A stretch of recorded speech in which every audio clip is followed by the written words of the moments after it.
আসেন এনসিপি। এনসিপির তিনটা অপরাধ। নাম্বার 1, সে জুলাইকে কুক্ষিগত করেছে। ঠিক 71-এ মুক্তিযুদ্ধ যেভাবে আওয়ামী লীগ কুক্ষিগত করেছে, এনসিপি জুলাইকে কুক্ষিগত করেছে।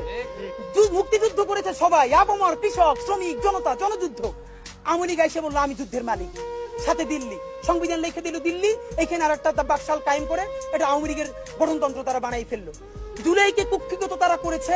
এই জুলাইকে কুক্ষিগত করার কারণে তারা দ্বিতীয় যে কাজটা করেছে, অনেকেই তারা দুর্নীতিগ্রস্ত হয়েছে। দেখেন আমাদের কলিজা ছিঁড়ে যায় কথাটা বলতে।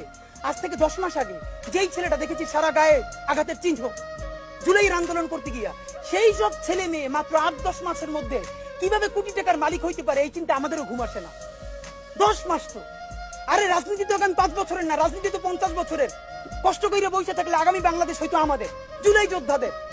এখন তারা যে দুর্নীতি করলো, তারা তো এই সরকার পড়ে যাওয়ার সাথে সাথে কেউ যাবে দুবাই, যারা ফ্ল্যাট কিনছে, হাউজিং এ প্রজেক্ট করছে, ওখানে ব্যবসা কিনছে, কেউ যাবে বিদেশ, যারা মাস্টারমাইন্ড হইছে। এই লক্ষ লক্ষ জুলাই জনতা কোথায় যাবে? আমাদেরকে যে তোমরা এই জাহান্নামের মধ্যে ফেলাই দেবা, এর দায় কিন্তু ইতিহাসের কাছে দিতে হবে, আল্লাহর কাছে দিতে হবে। নাম্বার 2, আপনাদেরকে বলতে চাই, এই ঐক্য প্রথমত বিনষ্ট করেছে এনসিপি।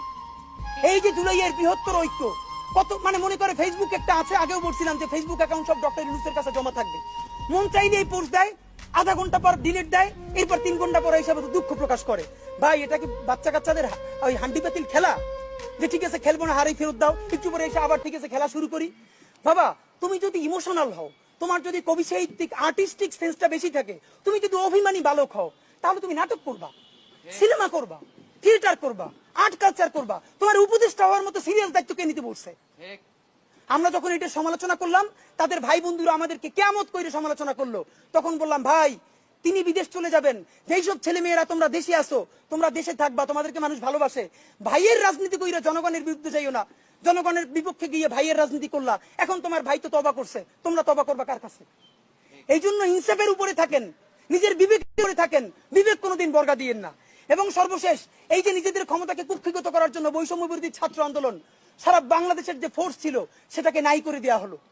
এই যে আপনার আজকে এনসিপি, তারা যদি বৈষম্য বিরোধী ছাত্র আন্দোলনটাকে আরো 6 মাসও টিকেই রাখতো, এই বৈশার পক্ষে দাঁড়াই আমরা আওয়ামী লীগ নিষিদ্ধ করতে পারতাম, জুলাইয়ের ঘোষণাপত্র দিতে পারতাম। কারণ এখানে ছাত্র দল ছিল, শিবির ছিল, সবাই মিলে ছিল। তো নিজের ক্ষমতাকে কুক্ষিগত করার জন্য কি করলা? কতক্ষণ শাহবাগের পক্ষে গেলা, বিপক্ষে গেলা, জামাত, হেফাজত, ইসলামপন্থীদের গাইলাইলা, আবার সরি বললা। দেখেন কি আফসোস, আজ থেকে 4 মাস আগে তাদের কি ক্রেজ ছিল, এখন তারা পোস্ত দূরের কথা, রাস্তায় এসে দাঁড়াইলে অর্গানিক 100 লোক পায় না। এই যে তোমাদের সাথে 100 লোক নাই, এটা তো আমাদের জন্য আনন্দদায়ক না, এটা দুঃখ। জুলাই হেরে যাচ্ছে, সুতরাং